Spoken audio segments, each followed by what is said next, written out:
Assalomu alaykum barchaga. Sizlar bilan mana shu infografikani bo'lishmoqchiman. Ko'rib turibsizlar, doira shakli, dumaloq, ikkita rangga bo'lingan. O'ng tomonda so'zlar yozilgan. Aytgancha o'rtasida bolani emojisi, o'ng tomonda pushti rang so'zlar yozilgan. Chap tomonda feruza ko'kimtir rang, u yerda ham so'zlar yozilgan.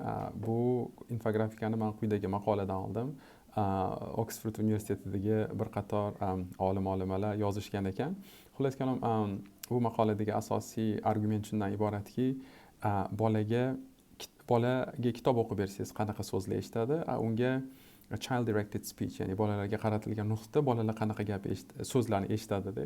Juda ham qiziqda. Misol uchun, uy sharoitida bolaga nutq qaratilsa, bola eshitadigan asosiy ko'p ishlatiladigan so'zlar toy, put, where, because, tidy, cuddle, buy, here, toilet.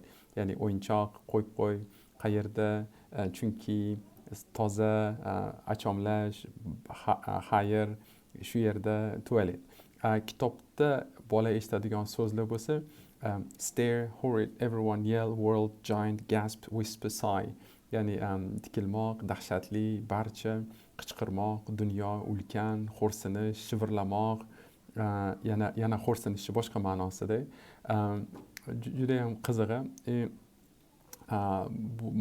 Bu menga nimani eslatadi? Shuning uchun ham menimcha o'tmishda o'sha bolalarga ABC'ni o'rniga Qur'oni Karimni o'rgatishgan bo'lsa kerakda. Chunki Qur'oni Karim, mana misol uchun Al-Asr surasini ham qarab chiqsangiz, Bismillahirrohmanirrohim, A'udhu billahi minash shaytonir rojim, Bismillahirrohmanirrohim.